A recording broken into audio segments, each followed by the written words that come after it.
जय मां गुरुवर गुरुवर जय मां गुरुवर गुरुवर। आपका गुरु हर पल वैसा ही जीवन जीता है और वैसी चेतना तरंगों को समाज के बीच डालता है। अतः उस मार्ग पर धीरे धीरे करके अपने आप को बढ़ाओ। और आज अष्टमी का प्रथम दिवस है, इसलिए मैं बार बार चिंतन दे रहा हूं कि वह समय गया। आगे आने वाले समय में जिस प्रवाह पे मैं आपको बढ़ाना चाहता हूं, अगर आप मेरे प्रवाह के साथ चल सकोगे तो तीव्र गति से आगे बढ़ोगे, नहीं बहुत पीछे छूट जाओगे। हर शिष्य के अंदर एक तड़प रहती, गुरुदेव जी हम आपसे अलग न होने पाए, गुरुदेव जी हम आपसे दूर न होने पाए। तो दूर न होने के रास्ते ही बता रहा हूं कि अनित अन्याय अधर्म से अपने आप को अलग रखो, पूर्ण नशा मुक्त जीवन जियो, पूर्ण मांसाहार मुक्त जीवन जियो, सद विचारों के बीच जीवन जियो, अपने आत्म कल्याण के प्रति एक सोच पैदा करो। और जब सोच पैदा करो तभी कर्म की ओर आपके हाथ पैर बढ़ेंगे, तभी आपका साधना में मन लगेगा। आप कहते गुरु जी हम बैठते हैं हमारा मन नहीं लगता। मैं कहता हूं मेरे लिए क्या, मैं विज्ञान को इसलिए चुनौती देता हूं कि चाहे जितने बीच असंतुलित वातावरण के बीच से गुजर रहा हूं, मगर उसके बाद भी मुझे एक क्षण लगता है अपने मन मस्तिष्क को एकाग्र कर लेने के लिए। आपका मन वहां नहीं लगता और मुझे ध्यान में वास्तविकता कह दी जाए, समाज के बीच बैठने, समाज के बीच आने, इससे मुझे वेदना, जिस तरह आपके कहते हैं एक व्यक्ति को जिस तरह आलस्य घेरता है और आलस में उसको लगता है नींद के अलावा हमारे लिए सब कुछ बेकार है, उसी तरह यदि आप ध्यान की कुछ स्थिति को प्राप्त कर लें तो आपको एहसास होगा कि ध्यान की अवस्था को प्राप्त करते हमारे जीवन में कितना बड़ा परिवर्तन आ जाता है। हमारे सोचने, हमारे कार्य करने और जो ही ध्यान की ओर हम बढ़ते, हमारा सब दुख तकलीफ दर्द सब दूर हो जाता है। एक क्षण लगते उस दिशा में बढ़ते ही आनंद से परिपूर्ण कर लेने में।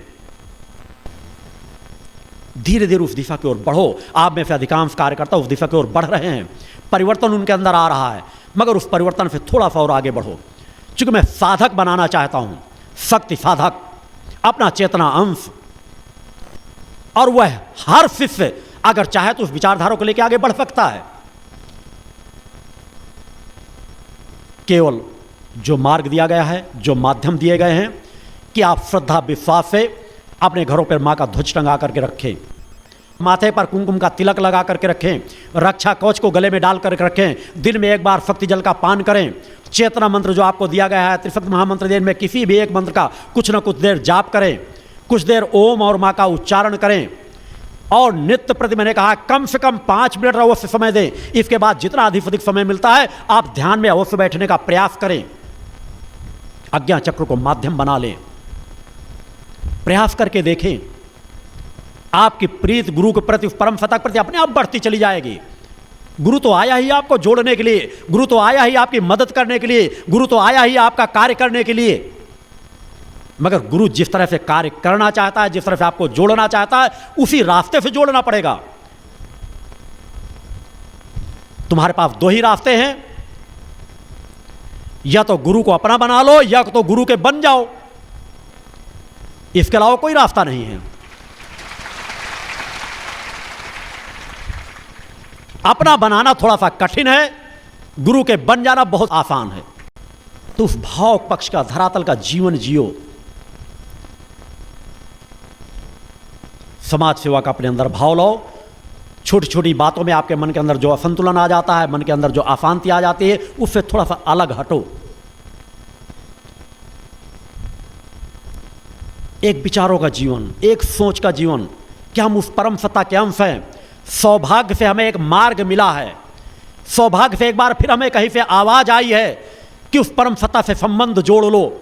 उस परम सत्ता से संबंध जोड़ने के रास्ते बताए जाते हैं, वो साधना क्रम बताए गए हैं। यदि ये एक बार छूट गए तो बहुत पीछे पिछड़ करके रह जाओगे, और एक बार अगर इनमें चल गए तो आपको शांति भी मिलेगी, तृप्ति भी मिलेगी, आपको दुख तकलीफ भी दूर होंगे, आप दूसरों के सहारे बनने की आपके अंदर पात्रता आ जाएगी, और हर पल आपके अंदर एक परिवर्तन आ ही रहा है।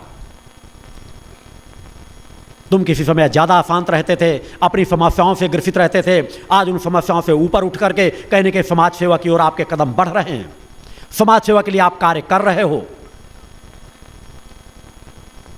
कहीं ना कहीं तुम्हारे अंदर आ रहा है कि हम इस पवित्र धाम से दूर न होने पाएं, इस पवित्र धाम से हम रिश्ता बना करके रखें।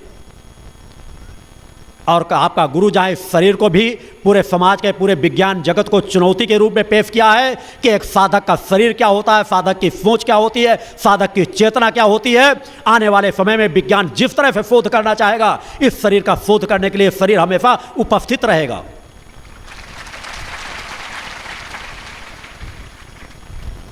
क्योंकि धीरे धीरे जो आगे खड़े कार्यकर्ता है या शिष्य हैं, उनके अंदर से मेरी जो तलाश चल रही है, गुरु कभी किसी के सामने कागज और पेन लेकर कभी परीक्षा नहीं लेता। गुरु शिष्यों के सामने वो परिस्थितियां डालता है और उन परिस्थितियों में कौन सफल होता है, कौन असफल हो पाता है, यह सब आपके ऊपर होगा।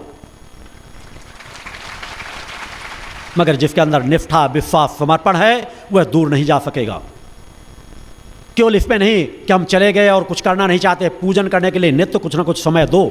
अनेकों शिष्य समाज के बीच होते हैं, चूंकि उन कमियों का एहसास जो आपके अंदर होती है, जब नौकरी कर रहे होते हैं तो बार बार के गुरुजी ऐसा होता जाए, हमको और लाभ मिलता चला, भ्रष्टाचार से भ्रष्टाचार, और उसके बाद कभी आता तो कहते गुरुजी नौकरी से मुक्त हो जाए, रिटायर होते ही पूरा हमारा समय आपके लिए रहेगा, रिटायर हो जाने के बाद पूरा समय आपके लिए देंगे। और वह उतना ही रिटायर होने के बाद और ज़्यादा व्यस्त हो जाते हैं। अतः जिस क्षण से धर्म अध्यात्म हमें यही सिखाता है कि अच्छाई का द्वार खुलते ही उसके अंदर प्रवेश कर जाओ, अगर वह चूक गए तो तुम सिर्फ पीछे खड़े रह जाओगे, वह दरवाजे कभी भी बंद हो सकते हैं।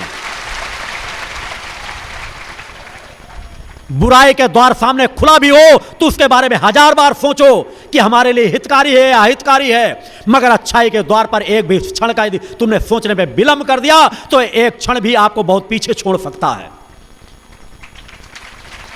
अतः आज अगर सोचो कि आज हम अनित्य अन्याय अधर्म का रास्ता कमा लें, आज हम पहले महल बनवा लें, आज से पहले मकान बनवा लें, पहले हम व्यवसाय को कर लें, उसके बाद हम उस रास्ते में चलेंगे, तो आप सच्चे साधक कभी नहीं बन पाओगे।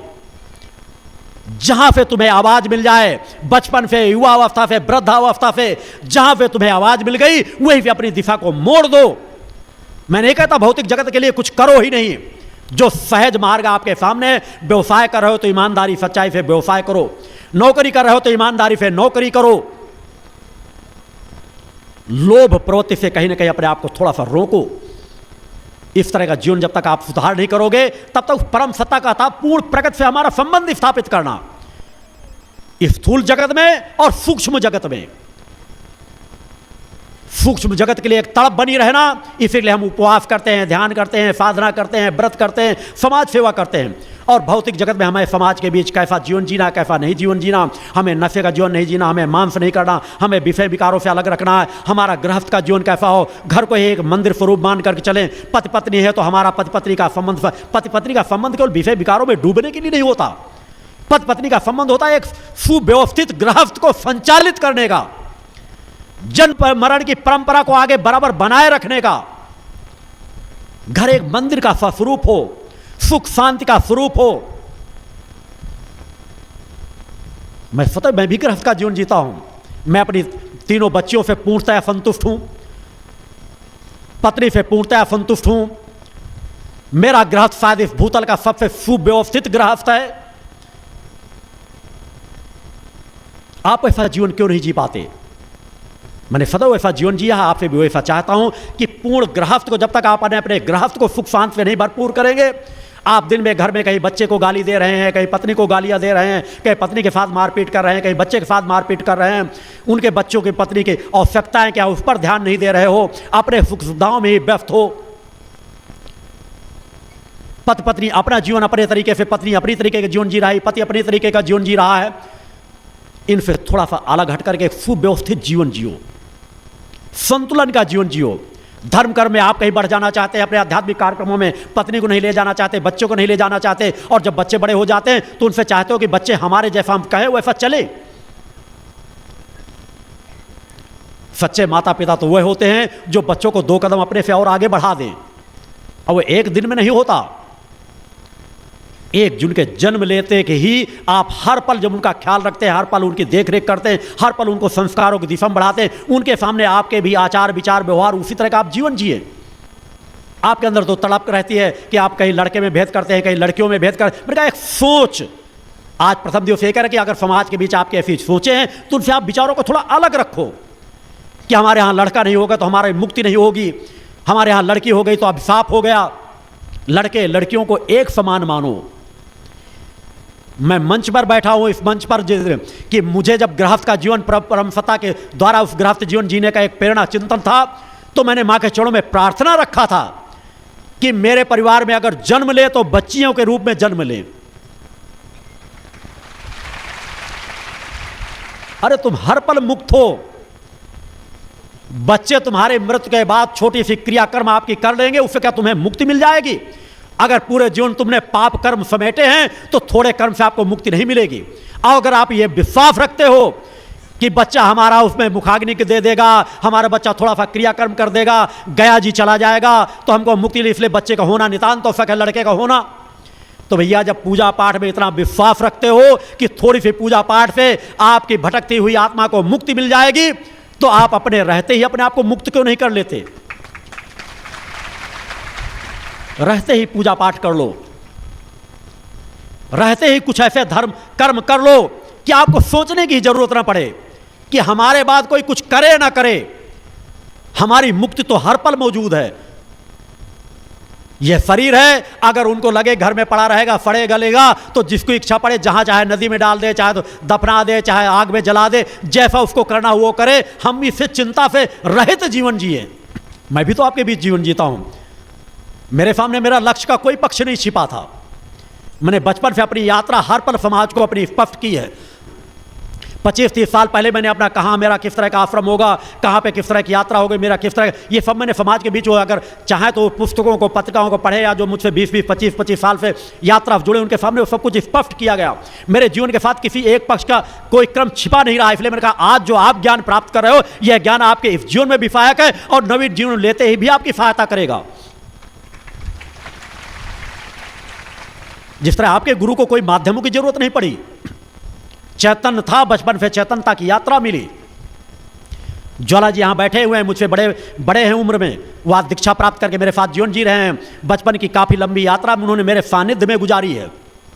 देखते कई बार मैं खेलते खेलते अचानक एकाग्र हो जाता था और निर्णय लेकर वही तुरंत बताता कि बस मेरे चिंतन में आ गया है, 4 दिन बाद मुझे इस साधना में बैठना है। और उस तरह के अनुष्ठानों के क्रम मेरे बचपन से जन्मस्थली भदवा से वो क्रम प्रारंभ हो गए थे। उस तरह की यात्रा मैंने जीवन जिया है। आप लोग पूर्व में बता चुका हूं कि खेल कूद का जो 1 घंटा होता था उसको भी मैं निकल जाता था आसपास गांव के अंदर के आसपास बड़ी धार्मिक कुटिया बनी रहती थी, वहां जाके 1 घंटे अपना गुजारता था। क्योंकि संस्कार कभी नष्ट नहीं होते, वो बचपन से जागृत हो जाते हैं। 3री या 4थी क्लास में पढ़ता था, जमालपुर पड़ता है बांदा जिला में, मेरा ननिहाल है। वहाँ पर जब गया था तो वहाँ एक बड़ा तालाब करके कहते थे, आज किसी नाम संबोधित होते वहाँ है या क्या स्थिति है। वहाँ जाने का स्वभाव, वहाँ जाके एकांत स्थान में बैठता था, एक आध वृक्ष थे, एक छोटा सा मंदिर बना रहा करता था, बहुत छोटी की बात थी। मेरा मन वहीं से एकाग्र होने लगा था, बैराग भाव इतना अधिक जागृत होने लगा था, और वो प्रक्रिया तब से लेकर के आज कभी नष्ट नहीं होने पाई। मेरी शादी कहाँ होगी, मेरा कार्य कहाँ होगा, ये कभी मुझसे कभी छिपा नहीं रहा। जो जिस तरह के कर्म रहे मेरे सामने स्पष्ट 10 साल 20 साल पहले होते चले जाते रहे। जिस तरह आप स्थूल में देख पाते हैं, इसी तरह आपका तीसरा नेत्र होता है, ज्ञान नेत्र जिसे कहते हैं। ज्ञान नेत्र जागृत हो जाए तो काल चक्र का कोई पक्ष आपसे छिपा नहीं रह सकता। एक नहीं सैकड़ों प्रमाण समाज के बीच इस चीज के दिए गए हैं। हमारे ऋषियों मुनियों त्रिकालज्ञ थे, और आज उसी त्रिकालज्ञता की सत्यता को प्रमाण देने के लिए शरीर समाज के बीच उपस्थित हुआ है। मैं सभी का आदर मान सम्मान करता हूं, मगर समाज में जो विषमता है, चाहे धर्म क्षेत्र में हो चाहे राजनीति क्षेत्र में हो, उस विषमता को दूर करना है मेरा कर्तव्य और धर्म बनता है। इसलिए मेरा चाहे धर्म क्षेत्र में हो चाहे राजनीति क्षेत्र में हो, सभी क्षेत्रों में विचार होते हैं। अपने आप के स्वरूप को पहचानो, आत्म साधना के लिए कुछ ना कुछ वक्त निकालो। चाहे जितनी व्यस्तता हो, चाहे जितनी जीवन की समस्याएं हों, चाहे जितने जीवन के सामने संघर्ष हो, चाहे जितनी जीवन की कामनाएं हों, एक संकल्प इस बार लेकर के जाना कि उस संकल्प को कभी टूटने देना, और किसी कारण से अगर 1 दिन छूट जाए, 2 दिन छूट जाए, 10 दिन छूट जाए, तो उसकी पूर्ति उससे दुगना समय में आगे करना। एक संकल्प लेके जाना कि नित्य 15 मिनट के लिए, मैं बहुत ज्यादा समय नहीं कह रहा, 15 मिनट से ज्यादा जो आप दे सको, 15 मिनट ध्यान में अवश्य बैठना, और ध्यान में केवल अपने मन को एकाग्र करके केवल शून्यवत जाने का प्रयास। उससे आपके अंदर की एक पात्रता आएगी, जहां पर आप चेतना तरंगों को ग्रहण करने की पात्रता आपके अंदर विकसित होगी। अपने गुरु का, अपने माँ का ध्यान करते हुए, माता भक्ति का ध्यान करते हुए, इस पवित्र धाम का ध्यान करते हुए धीरे धीरे करके उस ध्यान की गहराई में डूबते चले जाएं और धीरे धीरे मन को एकाग्र करके फिर धीरे धीरे कर उन ध्यानों को भी हटाते हुए बिल्कुल शून्य में जाकर अपने आत्म दर्शन करने का भाव आपके अंदर हो।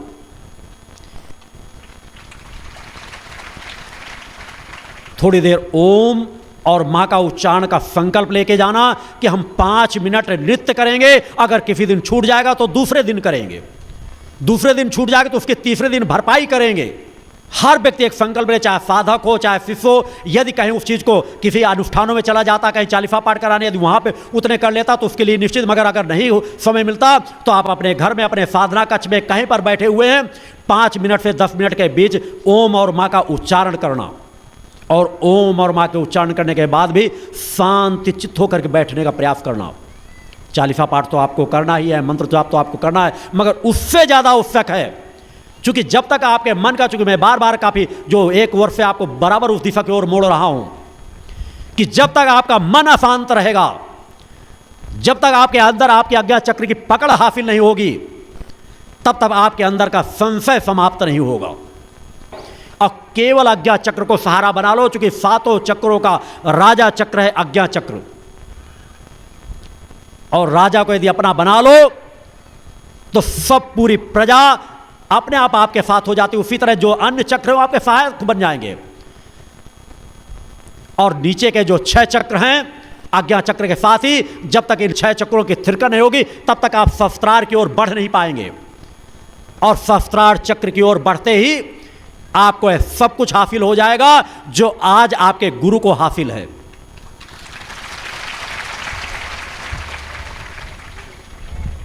कुंडलनी चेतना ही जीवन की सत्यता है, कुंडलनी चेतना ही जीवन की तृप्ति है, कुंडलनी चेतना ही जीवन का आनंद है, कुंडलनी चेतना ही उस परम सत्ता के धाम को प्रदान करने में सहायक है।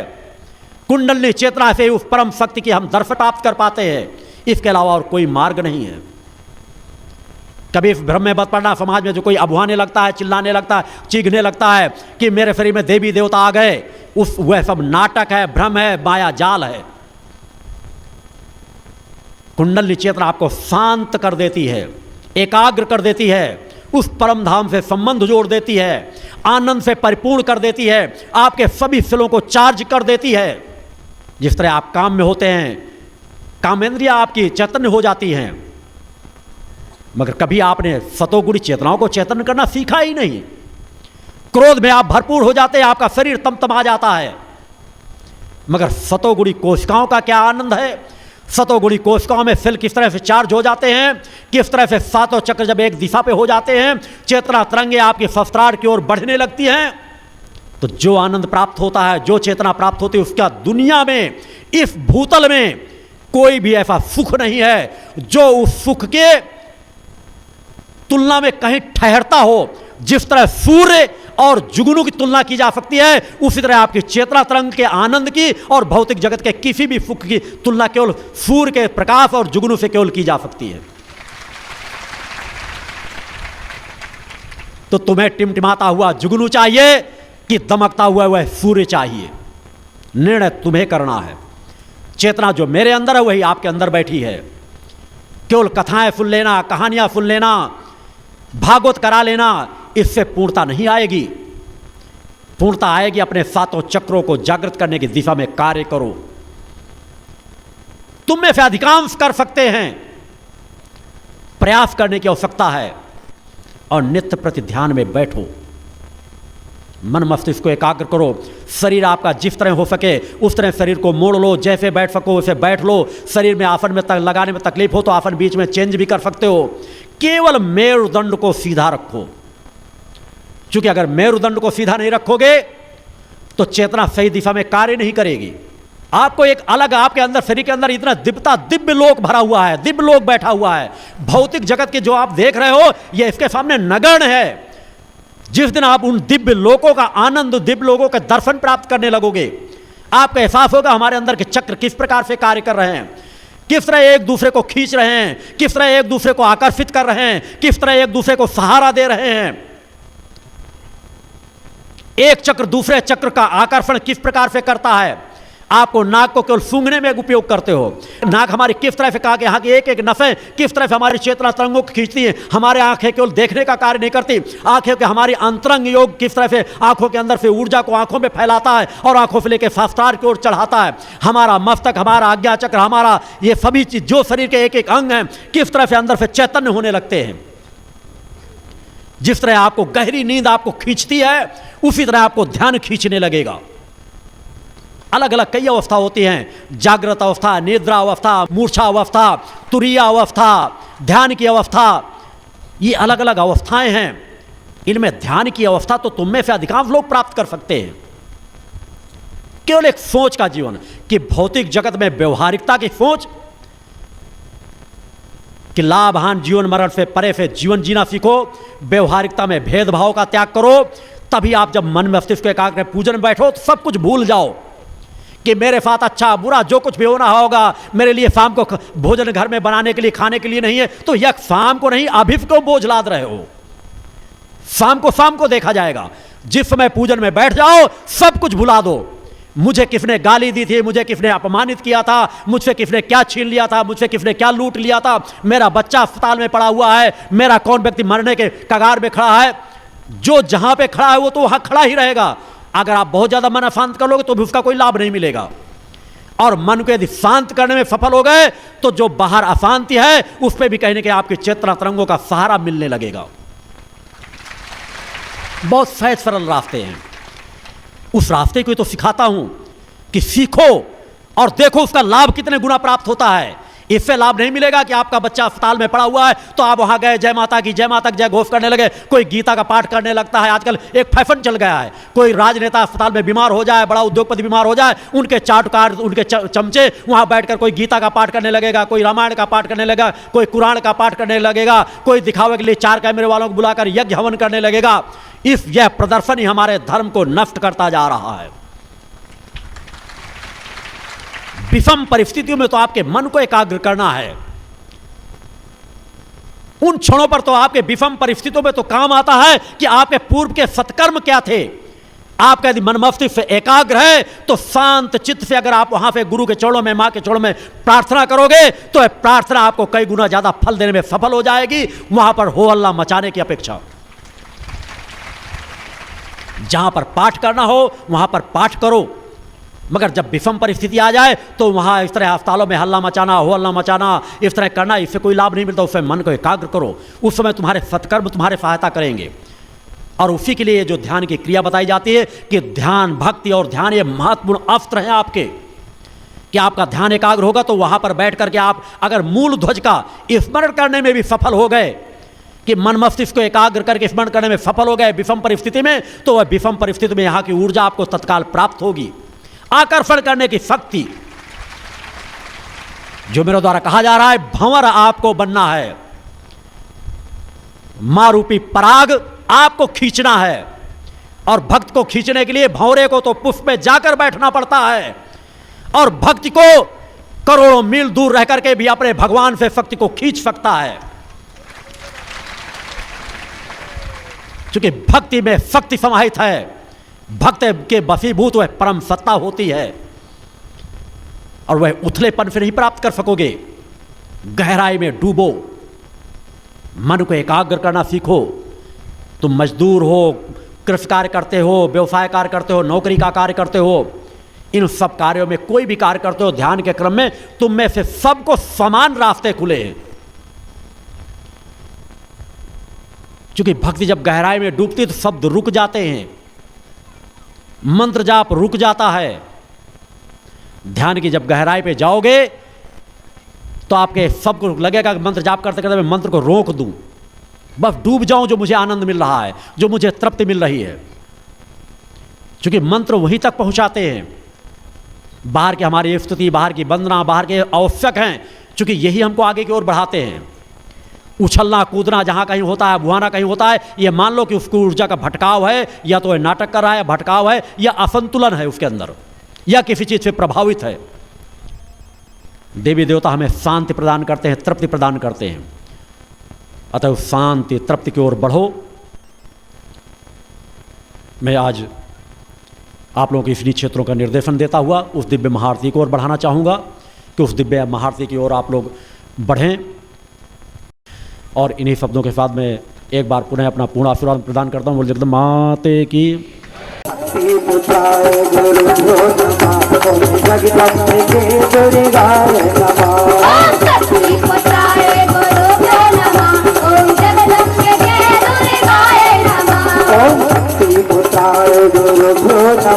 ओम जगदम्बिके दुर्गाय नमः। ओम शक्तिपुत्राय गुरुभ्यो नमः। ओम जगदम्बिके दुर्गाय नमः। वेदों का भी सारे इस मंत्र में है, मानव का उद्धार इस मंत्र में है। वेदों का भी सारे इस मंत्र में है, मानव का उद्धार इस मंत्र में है। वेदों का भी सारे इस मंत्र में है, मानव का उद्धार इस मंत्र में है। वेदों का भी सारे इस मंत्र में है, मानव का उद्धार इस मंत्र में है। ओम शक्तिपुत्राय गुरुभ्यो नमः। जगदम्बिके दुर्गाय नमः। ओम शक्तिपुत्राय गुरुभ्यो नमः। ओम जगदम्बिके दुर्गाय नमः। ओम शक्तिपुत्राय गुरुभ्यो नमः। ओम जगदम्बिके दुर्गाय नमः। ओम शक्तिपुत्राय गुरुभ्यो नमः। ओम जगदम्बिके दुर्गाय नमः। शक्तिपुत्राय गुरुभ्यो नमः। ओम जगदम्बिके दुर्गाय नमः। ओम शक्तिपुत्राय गुरुभ्यो नमः। ओम जगदम्बिके दुर्गाय नमः। ओम शक्तिपुत्राय गुरुभ्यो नमः।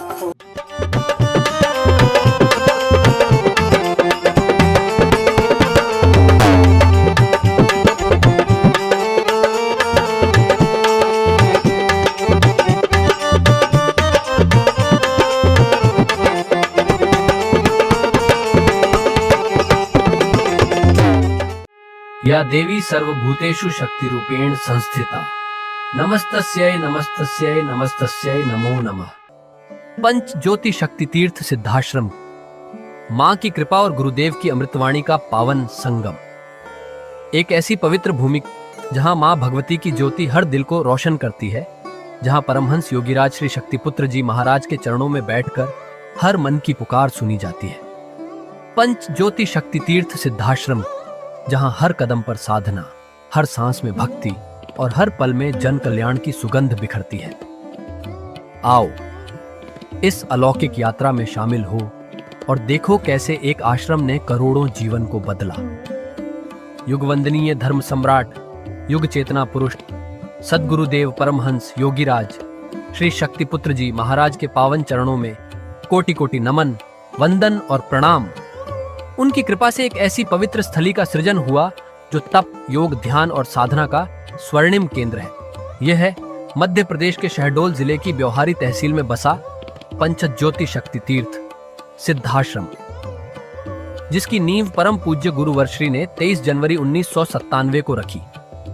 तब से यहाँ मां भगवती की अखंड ज्योति जल रही है और 15 अप्रैल 1997 से श्री दुर्गा चालीसा का अखंड पाठ अनंत काल तक जन जन के कल्याण के लिए गूंज रहा है।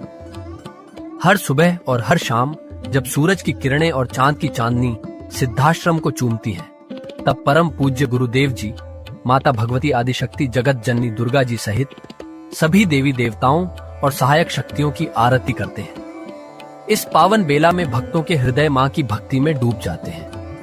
मूल ध्वज साधना मंदिर में भी रोज सुबह शाम होने वाली आरती में भक्तों का समूह उमड़ता है।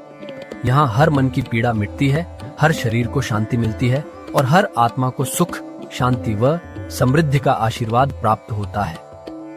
परम पूज्य गुरुदेव की कृपा ऐसी कि वे रोज सुबह और शाम भक्तों से निःशुल्क मिलते हैं। मां के भक्त और गुरुदेव के शिष्य अपने मन की बात उनके चरणों में रखते हैं और बदले में समाधान व आशीर्वाद पाते हैं। अब तक 1 करोड़ से ज्यादा भक्त गुरुदेव से मिलकर उनके मार्गदर्शन से जीवन की राह पा चुके हैं। गुरुदेव की वाणी ऐसी कि सुनते ही मन में संकल्प जागता है। उनके आशीर्वाद से करोड़ों लोग नशे और मांसाहार से मुक्त होकर चरित्रवान और चेतनावान जीवन जी रहे हैं। हर दिन सैकड़ों लोग नशा छोड़ने की प्रेरणा लेने सिद्धाश्रम धाम पहुंचते हैं। पूज्य गुरुदेव के 20 लाख से अधिक दीक्षा प्राप्त शिष्य आज के अधर्म और अन्याय के दौर में भी मां की ज्योति से अपने घरों को आलोकित करते हैं। वे साधनात्मक जीवन जीते हुए आत्म कल्याण और जन कल्याण के पथ पर चल रहे हैं। क्या यह चमत्कार नहीं? सिद्धाश्रम धाम में पिछले 28 वर्षों से मां अन्नपूर्णा भंडारा चल रहा है, जहां सुबह शाम हजारों भक्तों को स्वादिष्ट और पवित्र भोजन मिलता है। और सुनो, यहाँ ठहरने की व्यवस्था भी पूरी तरह निःशुल्क है। क्या ऐसी जगह कहीं और मिलेगी जहां हर सुविधा मां की कृपा से मुफ्त हो? सिद्धाश्रम धाम की पावन सरिता के तट पर बनी त्रिशक्ति गौशाला देखकर भक्तों का मन आनंद से भर जाता है। हर महीने शुक्ल पक्ष की अष्टमी को गौ सेवा समर्पण दिवस मनाया जाता है, जब परम पूज्य गुरुदेव और पूजनीय शक्तिमयी माता जी अपने हाथों से गायों को रोटी खिलाते हैं। यह दृश्य देखकर हर भक्त का हृदय गदगद हो उठता है। गौशाला के पास ही स्वामी श्री राम प्रसाद आश्रम जी महाराज की समाधि मन को शांति देती है, और पास ही दानवीर गुफा स्थल हर किसी को असीम शांति का अनुभव कराता है। हर साल शारदीय नवरात्र में सिद्धाश्रम धाम में शक्ति चेतना जनजागरण शिविर का भव्य आयोजन होता है। लाखों भक्त यहाँ योग, ध्यान और साधना सीखते हैं, गुरुदेव के चेतनात्मक चिंतन को सुनते हैं और मां की अलौकिक आरती का आनंद लेते हैं। मां की कृपा और गुरुदेव का आशीर्वाद पाकर हर भक्त धन्य हो उठता है। 23 जनवरी सिद्धाश्रम स्थापना दिवस एक और पावन अवसर है। इस दिन अखिल भारतीय सिद्धाश्रम दौड़ प्रतियोगिता, योग भारती सामूहिक विवाह और शाम को सुर संध्या व कवि सम्मेलन का आयोजन होता है। क्या मजा है जब भक्ति और संस्कृति का ऐसा संगम देखने को मिलता है। सिद्धाश्रम धाम का जनसंपर्क कार्यालय हर जानकारी का खजाना है। यहाँ से मासिक सिद्धाश्रम पत्रिका और साप्ताहिक संकल्प शक्ति अखबार मिलता है, जिसमें गुरुदेव की ऋषिवाणी और प्रेरक लेख पढ़ने को मिलते हैं। और हाँ, यहाँ माँ के प्रसाद के रूप में शक्ति जल भी निःशुल्क मिलता है। इस शक्ति जल ने करोड़ों लोगों को नशे और बीमारियों से मुक्त कर चेतनात्मक ऊर्जा दी है। क्या यह मां की कृपा नहीं? जन कल्याण का एक और अनुपम उदाहरण है निःशुल्क वस्त्र सहायता केंद्र, जहां लाखों जरूरतमंदों को कपड़े दिए गए हैं।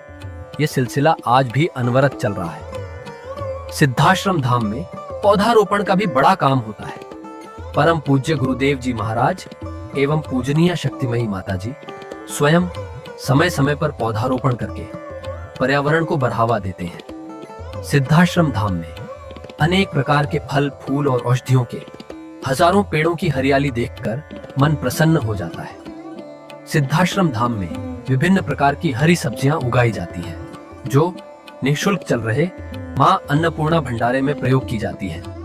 परम पूज्य गुरुदेव जी ने मानवता, धर्म रक्षा और राष्ट्र रक्षा के लिए 3 धाराएं बनाई हैं। भगवती मानव कल्याण संगठन, पंचज्योति शक्ति तीर्थ सिद्धाश्रम और भारतीय शक्ति चेतना पार्टी 15 मार्च 1995 को बने। भगवती मानव कल्याण संगठन के 1 लाख से ज्यादा कार्यकर्ता नशा मुक्त, चरित्रवान और परोपकारी समाज बनाने में जुटे हैं। संगठन का नशा विरोधी आंदोलन इतना प्रभावी है कि पिछले कुछ सालों में 2000 से ज्यादा अवैध शराब माफियाओं पर कार्रवाई हुई। संगठन के समर्पित और कर्मठ कार्यकर्ता दिन रात इस मिशन में लगे हैं। Siddhashram Ayurveda and food products के जरिए शुद्ध दवाएं और खाद्य पदार्थ बनाए जाते हैं। इन्हें लेने या व्यापार के लिए एजेंसी पाने के इच्छुक लोग संपर्क कर सकते हैं। आओ सिद्धाश्रम की इस पावन यात्रा का हिस्सा बनो। यहाँ माँ का अखंड गुणगान सुनो, साधना में डूबो और परम पूज्य गुरुदेव के दर्शन कर जीवन को धन्य करो। भगवती मानव कल्याण संगठन तुम्हें मानवता, धर्म और राष्ट्र की सेवा में शामिल होने का सादर न्योता देता है। जय माता की, जय गुरुवर की। जय मां, जय मां।